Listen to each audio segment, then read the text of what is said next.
ఇప్పుడు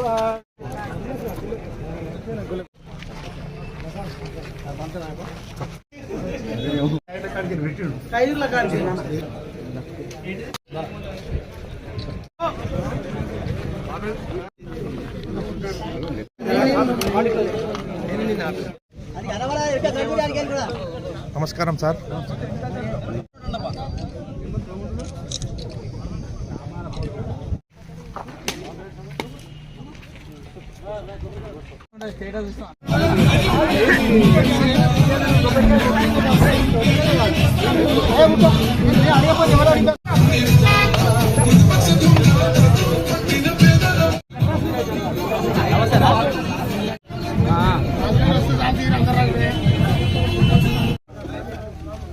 జరుపుతున్నాను.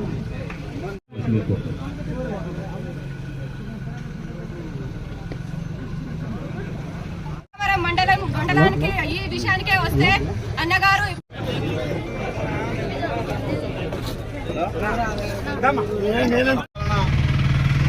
1 year సందర్భంగా ఆ వేడుకల్లో భాగంగా ఆలయ నియోజకవర్గానికి గుండెకాయ అయినటువంటి బొమ్మల రామం నుంచే ప్రారంభించాలి. ఈ బొమ్మల రామరంలో ఎక్కువ కూడా హరిజన గిరిజన తండాలే ఉన్నాయి.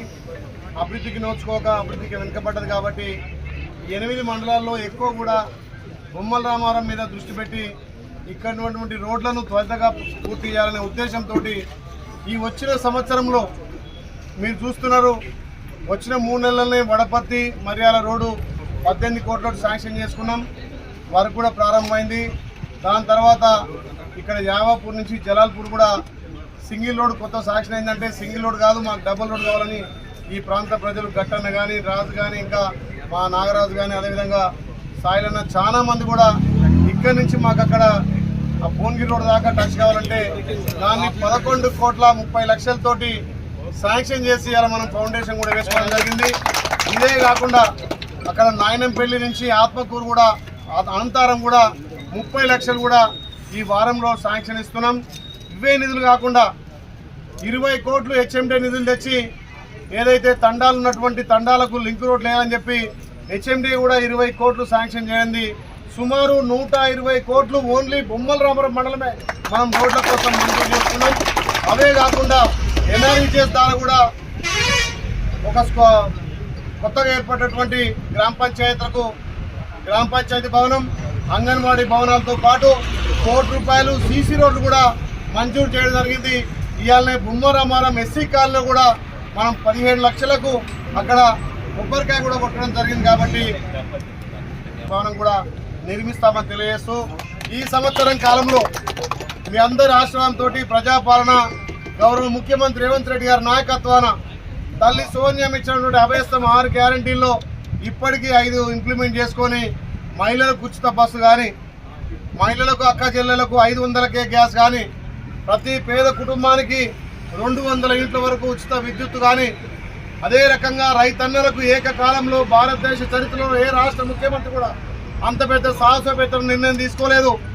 ఒకవైపు రాష్ట్రం 7,000 కోట్ల అప్పులతోటి ఈ కేసీఆర్ అప్పులు చేస్తే దానికి వడ్డీలు కట్టుకుంటా సంక్షేమం అభివృద్ధి రెండు కళ్ళ లెక్క చూసుకుంటూ రైతన్నులకు 25 రోజులనే 18,000 కోట్లు మాఫీ చేసిన ఘనత మన ప్రభుత్వాన్ని గౌరవ ముఖ్యమంత్రి రేవంత్ రెడ్డి. కాబట్టి మీ అందరి ఆశీర్వాదంతో వచ్చినటువంటి ప్రజాపాలన సంవత్సరం పూర్తయిన సందర్భంలో ప్రతి గ్రామంలో వేడుకలు చేసుకోవాల్సిన అవసరం ఉంది.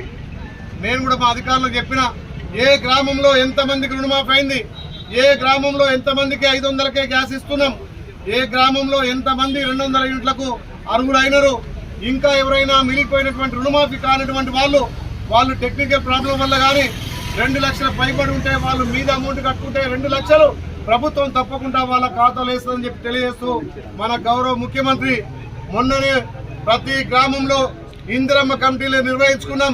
ఆ ఇందిరమ్మ కమిటీల ద్వారా మన ప్రభుత్వం ప్రతి నియోజకవర్గానికి 3,500 ఇందిరమ్మ ఇళ్లు కూడా శాంక్షన్ చేయడం జరిగింది. ఈ 10 రోజులలో ఏదైతే ప్రతి గ్రామంలో అర్హులు ఉన్న వారికి, భూమి ఉన్న వారికి, అక్కడ ఇళ్ల స్థలాలు ఉన్న వారికి 5 లక్షలు ఇచ్చి ఇందిరమ్మ ఇల్లు శాంక్షన్ చేయబోతున్నాం. మొదటగా పూర్తిగా ఇల్లు లేని వాళ్లకు ఇల్లు కట్టించే కార్యక్రమం 2వ దశలో అవసరమైతే ప్రభుత్వ స్థలాలు కేటాయించి భూమి లేని వాళ్ళకు కూడా ఇందిరం మిలియాలని చెప్పి ఒక నిజవర్గానికి 23,500 ఇండ్లు అంటే సుమారు ఒక గ్రామానికి ఇంచుమించు దరిదాపుల 30 నుంచి 40 ఇండ్లు కూడా ఇచ్చుకునే అవకాశం ఉంది. కాబట్టి ఈ ప్రభుత్వం ఇచ్చిన మాట ఏది కూడా వమ్ము చేయకుండా మీ అందరి నమ్మకం మీద పనిచేస్తున్నాం. కాబట్టి అదేవిధంగా డిసెంబర్లో కొత్త రేషన్ కార్డులు, ఇందిరా మైండ్లతో పాటు పెన్షన్లు కూడా తప్పకుండా మన ప్రభుత్వం మంజూరు చేస్తుందని చెప్పి మీరు గ్రామాలు చెప్పాలి. గత ప్రభుత్వాలు పని చేయకుండా వాళ్ళ సోషల్ మీడియా ద్వారా ప్రచారం చేసుకునే తప్ప మనం పని చేసుకుంటున్నాం, ప్రచారం చేసుకుంటలేం.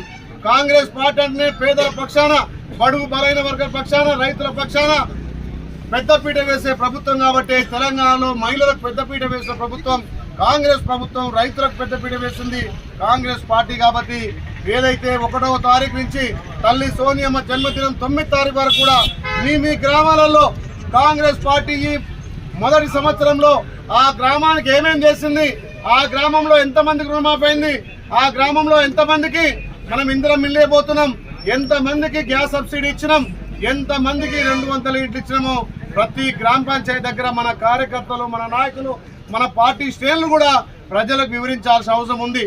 మనం చేయట్లో ముంగటుంటున్నాం, చెప్పుకోవడంలో వెనుకబడుతున్నాం. వాళ్ళ సోషల్ మీడియా, వాళ్ళ పింక్ మీడియా ద్వారా మనం ఏ పని చేపట్టినా మన ఇంత పెద్ద బృహత్కర కార్యక్రమం రైతన్నలకు పెద్దపీట వేసి 2 లక్షలు రుణమాఫీ చేసినా ఎవరో ఒకరో ఇద్దరు టెక్నికల్ ప్రాబ్లమో లేకపోతే 2 లక్షల పైబడి ఉన్న వాళ్ళకు కాకపోతే వాళ్ళు సోషల్ మీడియా ద్వారా ప్రచారం చేస్తున్నారు. మరి ఇన్ని చేసినటువంటి వాళ్ళం మనం ఎందుకు చెప్పుకోవద్దు? రేపు స్థానిక సంస్థలలో ప్రతి గ్రామంలో సర్పంచ్గా, ఎంపీటీసీగా, జెడ్పీటీసీగా, మన ఎంపీపీగా మన పార్టీ నాయకులు గెలవాల్సిన అవసరం ఉంది. కింది నుంచి మీ దాకా మనమే ఉన్నాం. కాబట్టి ఇవాళ మీ అందరి సహకారంతో ఏర్పడినటువంటి ఈ ప్రజాపాలన ద్వారా ఇంకా గ్రామాలలో అభివృద్ధి కార్యక్రమాలు జరగాలంటే వార్డు మెంబర్ కాంచెల్ల, సర్పంచ్ నుంచి, ఎంపీటీసీ నుంచి, జెడ్పీటీసీ నుంచి మన పార్టీ శ్రేణులను గెలిపించుకుంటే తప్పకుండా ఇంకా అట్టడుగు వర్గాలకు కానీ ఆ గ్రామాలకు సంబంధించినటువంటి అభివృద్ధి కార్యక్రమాలకు కూడా ముందుకు పోదామని తెలియజేస్తూ మీ బిడ్డగా మీరు ఏదైతే ఈ బొమ్మల నుంచి భారీ మెజార్టీ ఇచ్చారో ఇప్పుడే మా చెల్లె చెప్పింది, అభివృద్ధిలో వెనుకబడ్డ మండలం కాబట్టి తప్పకుండా ఈ గ్రామంలో ప్రతి తండా తిరుగుతా, అవసరమైతే మళ్ళా తండాలలో పల్లె నిద్ర చేస్తా, గ్రామంలో కావాల్సినటువంటి మౌలిక సదుపాయాలు కానీ ఆ గ్రామంలో ఉన్నటువంటి సమస్యలను తెలుసుకొని ఆ గ్రామంలో పెన్షన్ల, రేషన్ కార్డుల, ఇందిరం ఇళ్ళ, అవసరమైతే ఎస్టీ ఎస్సీ నిధుల నుంచి, సప్లాన్ నుంచి కూడా ఆ గ్రామాలను అభివృద్ధి చేస్తా. ఈ వారం 10 రోజుల తర్వాత ఈ 9 రోజుల సంబరాల్లో ముఖ్యంగా బొమ్మల రామారంలో తండాలు ఎక్కువ ఉన్నాయి. కాబట్టి పెద్ద తండాలు ఎక్కడైతే గ్రామాల్లో సమస్యలను ఆ గ్రామాలలో విజయోత్సవ సభలు కూడా చేసి పల్లె నిధులు కూడా చేద్దామని చెప్పి మీ అందరి ద్వారా తెలియజేస్తూ మన ప్రభుత్వం కృషితో ఉంది.